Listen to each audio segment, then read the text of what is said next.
में दर्शन किया और भागवत का संकलन किया। आगे वर्णन आता है, 17 दिन के महाभारत के युद्ध समाप्त हो गया। महाभारत का युद्ध चल रहा था, 17 दिन हो चुके थे। कौरवों के पक्ष के सभी लोग युद्ध में समाप्त हो गए। पांडव की ओर से तो सभी पांडव बचे हुए थे, पांचों पांडव जीवित थे। कौरवों में केवल दुर्योधन बचा था और वर्णन है, भीम का और दुर्योधन का युद्ध होता है। भीमसेन और दुर्योधन का युद्ध हुआ और अपनी गदा के प्रहार से गदा युद्ध में भीमसेन ने दुर्योधन को परास्त कर दिया, पराजित कर दिया, उसकी जंघा को तोड़ दिया और अब दुर्योधन एक घायल सर्प की भांति तड़पता हुआ युद्ध प्रांगण में लेटा हुआ है और बहुत रोते हुए अश्वत्थामा से कहता है। अश्वत्थामा दुर्योधन का मित्र है, तो अश्वत्थामा से दुर्योधन ने कहा कि हे मित्र, मैं बहुत पीड़ा में हूँ, मुझे बहुत पीड़ा हो रही है, मैं कष्ट में हूँ, मेरी केवल एक इच्छा है। अश्वत्थामा ने कहा, कहो मित्र, तुम्हारी क्या इच्छा है, मैं उसको पूर्ण करने का प्रयास करूंगा। दुर्योधन ने कहा, मैं चाहता हूँ, मैंने जीवन भर पांडवों को इतने कष्ट दिए, इतना प्रयत्न किया उन्हें मारने का, लेकिन वे मरे नहीं। अब मेरी अंतिम इच्छा यह है कि पांडवों के मृत शरीरों को, उनके मृत मस्तक को मैं देख लूं और तब मैं शांति से अपने शरीर का त्याग कर दूं। अश्वत्थामा ने कहा, ठीक है, मैं जाता हूं और छल से, कपट से पांडवों का वध करता हूं। अब भगवान कृष्ण जिसके साथ हो, भला उसके साथ कभी कोई बुरा कर सकता है?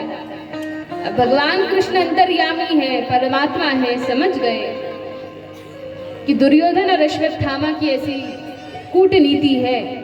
पांडवों को लेकर तो किसी और स्थान में चले गए और पांडवों के स्थान पर पांडवों के जो 5 पुत्र हैं, द्रौपदी के जो 5 पुत्र हैं, उन्हें उस स्थान पर सुला दिया।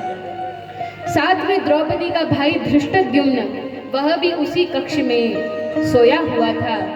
रात्रि का समय था, अश्वत्थामा पहचान नहीं पाया और आकर अपने बाणों से द्रौपदी के 5 पुत्रों को, पांडवों के सुकोमल छोटे 5 पुत्रों का उसने वध कर दिया।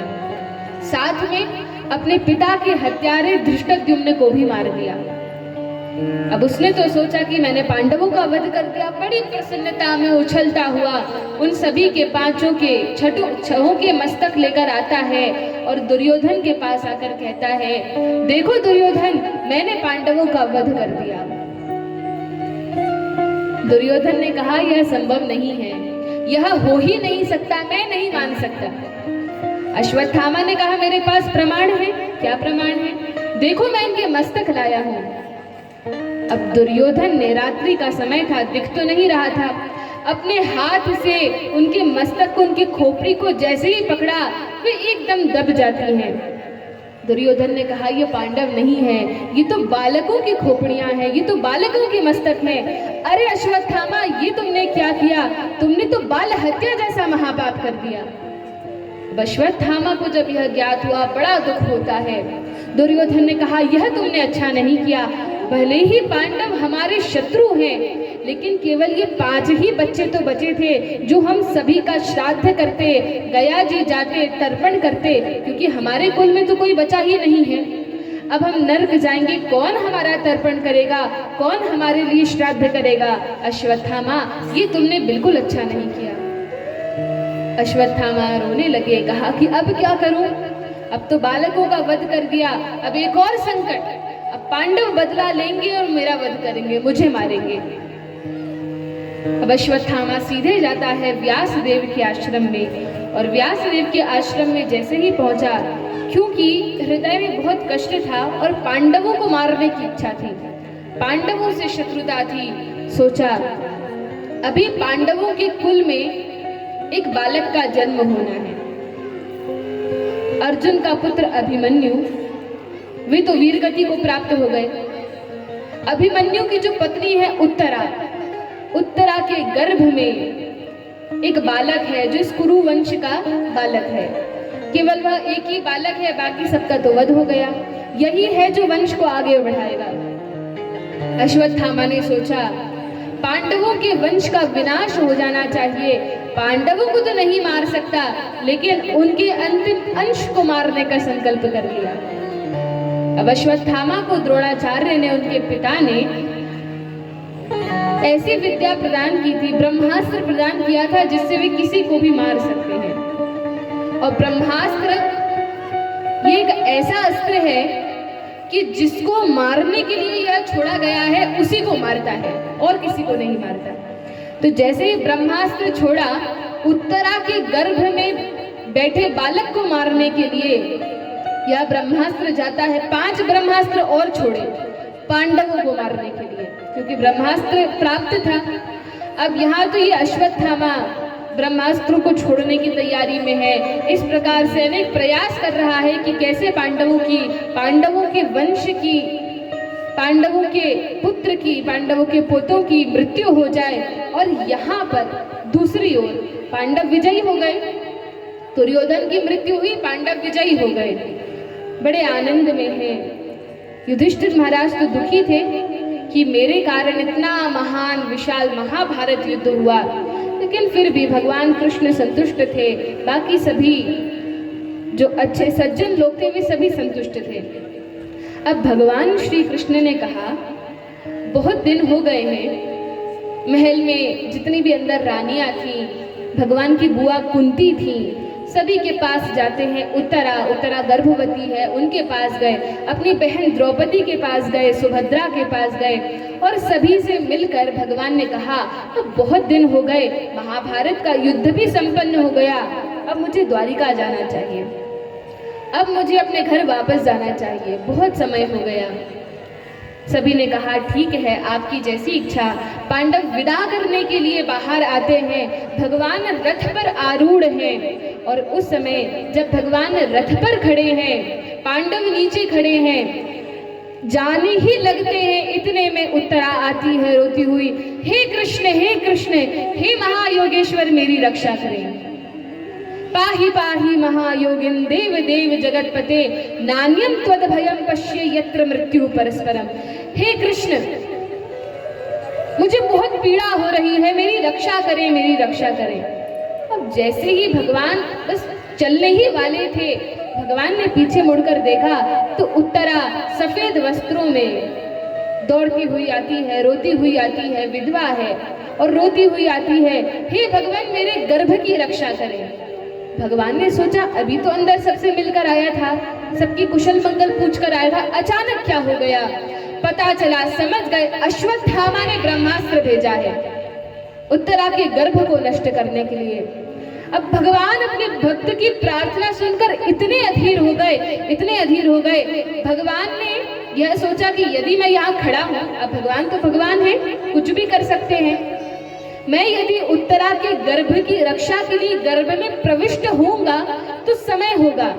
तो भगवान ने क्या किया, हृदय में जो परमात्मा रूप में विराजमान है, हृदय से उतरकर गर्भ में जाते हैं और परीक्षित महाराज की अस्त्र शस्त्र से रक्षा करते हैं। और गर्भ में भगवान अंगूठे के बराबर भगवान रूप धारण करते हैं। इतने अधीर हो गए, अस्त्र भी चलाने लगे, शस्त्र भी चलाने लगे, चक्र भी चलाने लगे, गदा भी चलाने लगे। अब भगवान तो अपने एक अस्त्र से या एक शस्त्र से उस ब्रह्मास्त्र को निष्फल कर सकते हैं, लेकिन भगवान अपने भक्त की प्रार्थना सुनकर अधीर हो जाते हैं। और तब उत्तरा के गर्भ की भगवान ने रक्षा की। परीक्षित को गर्भ में भगवान के दर्शन हो गए।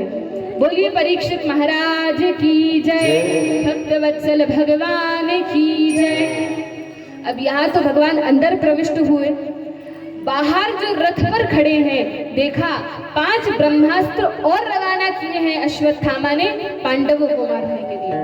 अब भगवान अधीर हो जाते हैं, चतुर्भुज रूप धारण करते हैं, 5 पांडवों की रक्षा करते हैं। पांडव तो समझ ही नहीं पाए कि हमारी ओर अस्त्र भी आ रहे हैं, हम पर संकट है, क्योंकि वे तो भगवान को देख रहे हैं, भगवान पर पूर्ण रूप से शरणागत हैं। तो भगवान के हाथ में अपने जीवन की डोरी को जिसने समर्पित कर दिया, फिर उसको कोई दुख नहीं होता, फिर वह एकदम निश्चिंत हो जाता है। तो भगवान ने पांडवों की रक्षा की, पांडवों के अंतिम अंश परीक्षित की, उत्तरा के गर्भ की रक्षा की, और इस प्रकार से भगवान फिर रथ पर आरूढ़ हुए। कहा कि अब सब कुछ अच्छा हो गया है, अश्वत्थामा की जो अस्त्र हैं उन्हें भी मैंने निष्फल कर दिया है। अर्जुन ने कहा अश्वत्थामा से बदला लेना चाहिए। अश्वत्थामा ने 5 पुत्रों का वध किया है। द्रौपदी बहुत रोती हैं, भगवान के विदा होने के पहले की बात है। द्रौपदी रोती है, तब भगवान अश्वत्थामा के पास जाते हैं और उसके माथे से जो मणि है उसको निकाल लेते हैं। तो अश्वत्थामा को भी भगवान ने दंड दिया। अब जब जाने की तैयारी करने लगे, तब कुंती महारानी भीतर से आती हैं, रोती हुई आती हैं, और कुंती महारानी कहती है, हे कृष्ण, हर समय जब जब हम पर कष्ट आए, जब जब हम पर संकट आए, तब केवल आप ही थे जो हर समय हमारे साथ थे। इस संसार में चाहे कितने ही अच्छे लोग हों, लेकिन जब विपरीत समय आता है तब कोई हमें नहीं बचा सकता, तब कोई रक्षा नहीं कर सकता। फिर तो केवल एक भगवान ही है जो रक्षा करते हैं। तो कुंती महारानी पर कितने कष्ट आए, हमेशा से उन पर कष्ट आए। पहले तो पांडु महाराज चले गए, फिर उनके पुत्रों को बार बार मारने का प्रयास किया गया। कभी लाक्षागृह में, कभी भीम को विष देकर, कभी वन भिजाकर, उनके साथ छल करके, बार बार उनके साथ छल हुआ। लेकिन क्योंकि हर समय कृष्ण उनके साथ थे, इसलिए वे हमेशा आनंद में रहे। कुंती महारानी रोती हुई कहती है, भगवान की बुआ है। कुंती महारानी कहती है, हे कृष्ण आप मत जाइए। भगवान ने सारी तैयारी कर ली, रथ सारे तैयार हैं, सारा सामान सामग्री सब रख लिया, लेकिन कुंती महारानी कहती हैं, हे कृष्ण आप मत जाइए, क्योंकि आप चले गए तो भले ही हमारे पास कोई दुख नहीं है, लेकिन हम आनंदित नहीं रह सकेंगे।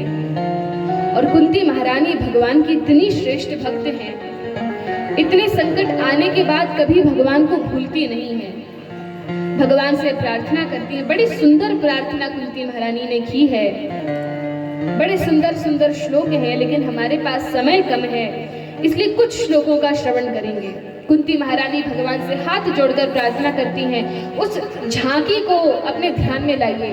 भगवान रथ पर आरूढ़ है, रथ पर खड़े हैं, कुंती महारानी नीचे खड़ी है रथ को पकड़कर, और भगवान से कह रही हैं, हे कृष्ण आप मत जाइए, आप चले गए तो हमें लगेगा सब कुछ चला गया। जब तक आप हैं तब तक चाहे जितने कष्ट हो सब कुछ सहने को तैयार है। कुंती महारानी प्रार्थना करती हैं, कृष्णाय वासुदेवाय देवकी नंदनाय च नंद गोप कुमाराय गोविंदाय नमो नमः। अब जैसे ही कुंती महारानी ने कहा कृष्णाय वासुदेवाय, बड़ा ही सुंदर श्लोक है। कुंती महारानी कहती है कृष्णाय वासुदेवाय, तो भगवान कृष्ण मुस्कुरा रहे थे, बड़े प्रसन्न थे। कुंती महारानी इतने सुंदर प्रेम भरे शब्दों से मेरा स्वागत कर रही हैं।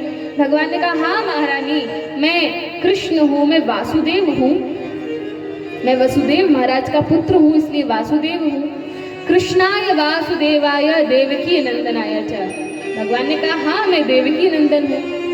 लेकिन जैसे ही कुंती महारानी ने कहा नंद गोप कुमाराय, आप नंद महाराज के भी कुमार हैं, उनके पुत्र हैं, और जैसे ही ब्रजवासियों की याद आती है, भगवान की आंखों से अश्रुधार टपक पड़ती है, भगवान को ब्रजवासियों की याद आती है, नंद बाबा की, यशोदा मैया की याद आती है, और कहा गोविंदाय नमो नमः, आप गौओं की रक्षा करने वाले हैं। भगवान बड़े अधीर हो जाते हैं, कुंती महारानी की ओर देखने लगते हैं। तब कुंती महारानी ने कहा, नमः पंकजनाभाय नमः पंकजमालिने नमः पंकज नेत्राय नमस्ते पंकजांघ्रये। हे भगवान, अब कुंती महारानी हमें शिक्षा देती हैं कि भगवान के दर्शन किस प्रकार से किए जाने चाहिए। वैसे तो यह विधान है कि जब भी हम मंदिर में जाएं तो सीधे जाकर भगवान के मुख की ओर नहीं देखना चाहिए, पहले भगवान के चरण कमलों की ओर, फिर भगवान के वक्षस्थल की ओर, और फिर भगवान के मुख की ओर देखना चाहिए। तो कुंती महारानी कहती हैं नमः पंकजनाभाय, तो वास्तव में जो दर्शन है वो चरणों से प्रारंभ होते हैं, लेकिन कुंती महारानी ने चरणों से प्रारंभ नहीं किए, हम सभी को तो चरणों से ही दर्शन करने चाहिए, लेकिन क्योंकि कुंती महारानी बुआ हैं और बुआ के नाते भगवान उनके पैर पड़ते हैं, भगवान उनको प्रणाम करते हैं, तो भगवान संकुचित हो जाएंगे, संकोच में पड़ जाएंगे। इसलिए कुंती महारानी कहती हैं नमः पंकज नाभाय, हे पंकज नाभि, कमल के समान जिनकी सुंदर नाभि है उनको प्रणाम है। नमः पंकज मालिने, जिनकी माला कमल की बड़ी सुंदर पुष्पों की माला है, उन भगवान को प्रणाम है। नमः पंकज नेत्राय, जिनके जो नेत्र हैं वह कमल के समान सुंदर बड़े बड़े खिले हुए हैं, उन भगवान को प्रणाम है।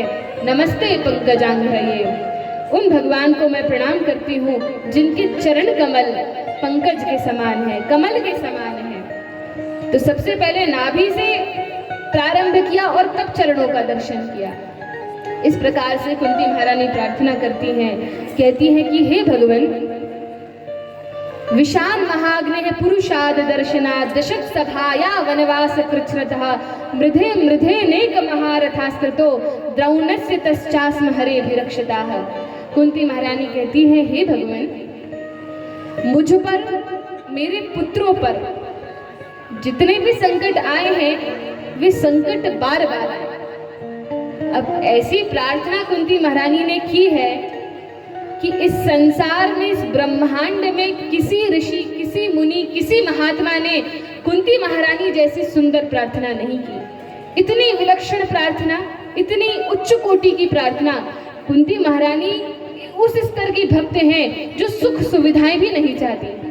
भगवान से कहती हैं, मेरे पुत्रों को जलाने का प्रयास किया गया, मेरे पुत्रों को नदी में डुबाकर मारने का प्रयास किया गया, उनसे सिंहासन को छीनने का प्रयास किया गया, मेरी बहू द्रौपदी का चीर हरण किया गया, इतने सारे कष्ट हम पर आए हैं। लेकिन हे भगवान, विपदः संतुतः शश्वत तत्र तत्र जगद्गुरो भवतो दर्शनम यस्याद पुनर्भव दर्शनम। मैं चाहती हूँ कि जितने भी संकट आए हैं वे बार बार आए।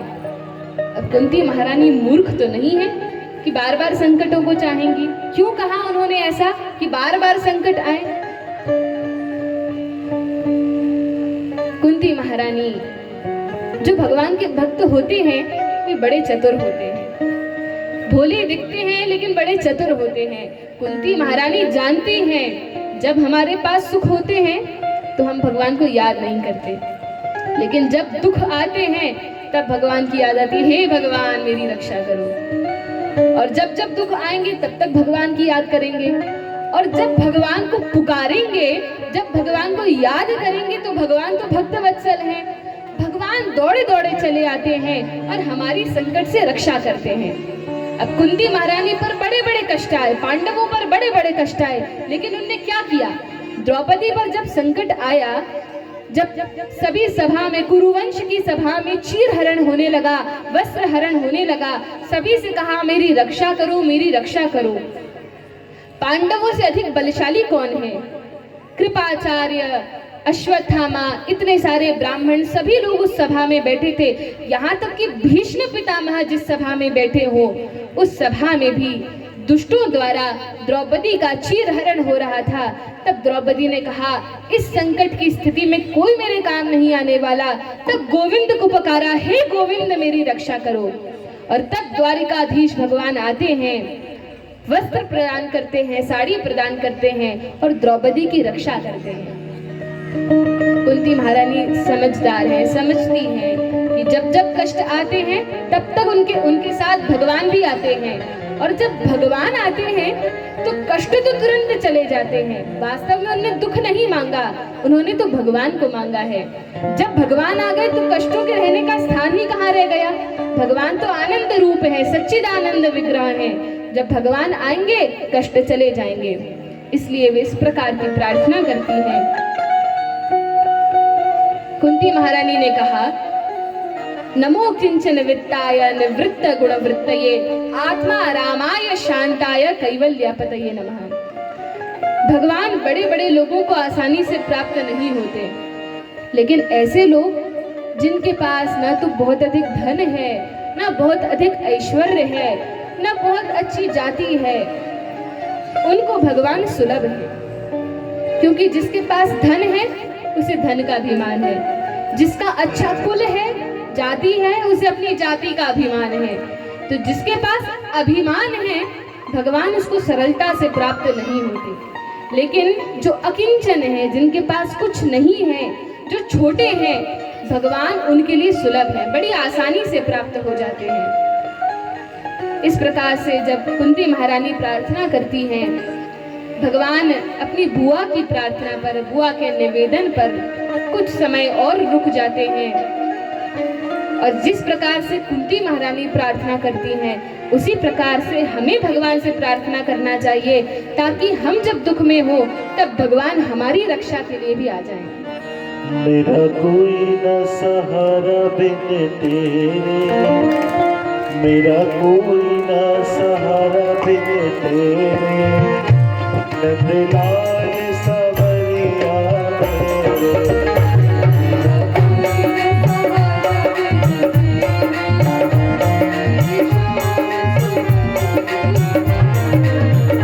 मेरा कोई न सहारा बिन तेरे, श्याम सवरिया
गोरे गोपाल सवरिया